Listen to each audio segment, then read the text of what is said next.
Good morning.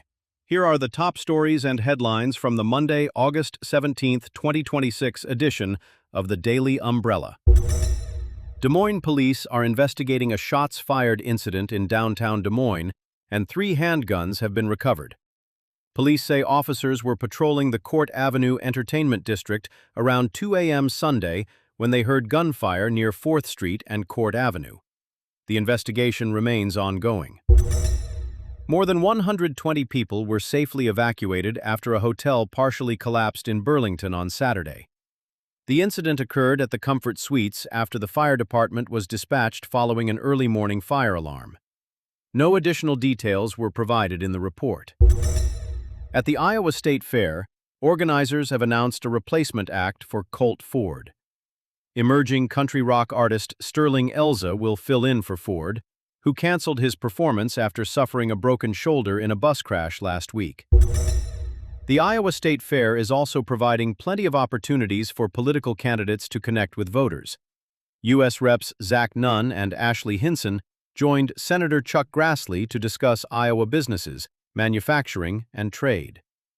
Gubernatorial candidates Rob Sand and Zach Lahn also met fairgoers, served food, and outlined their priorities at the Des Moines Register political soapbox. Around the world, President Donald Trump has ordered the Pentagon to scale back annual joint military exercises with South Korea. Trump cited South Korea's decision not to help with the war against Iran and pointed to his relationship with North Korean leader Kim Jong-un.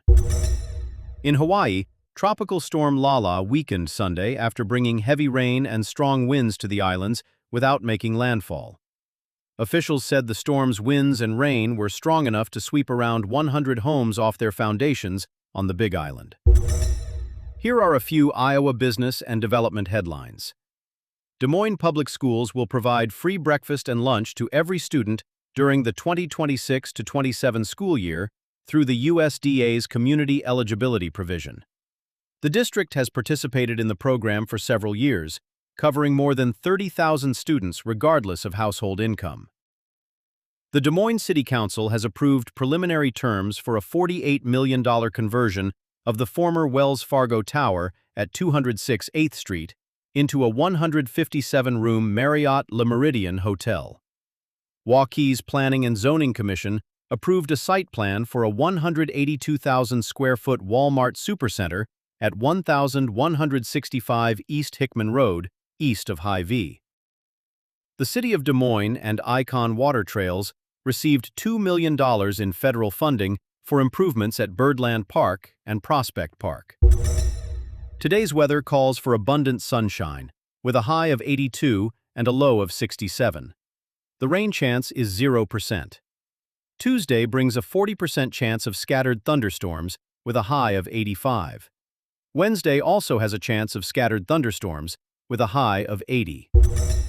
In sports, the Minnesota Vikings will be without veteran defender Jamal Adams for the 2026 season because of a right knee injury suffered Saturday in a preseason victory over the New York Giants. Former Major League pitcher Tommy John has died at age 83. John was a 4-time All-Star who won 288 games during a 26-year career.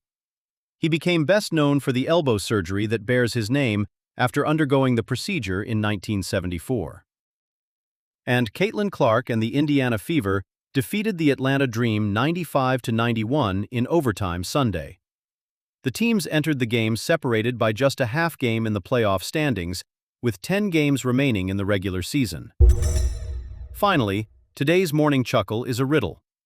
What is it called when big, hairy spiders rain down out of the sky? Think you know the answer? Send your guess to Tammy at iowalivingmagazines.com before noon today for a chance to be featured in the next edition. And be sure to subscribe to our full email version of the Daily Umbrella for free at www.thedailyumbrella.com. That's your Daily Umbrella podcast for Monday, August 17th. Have a great day.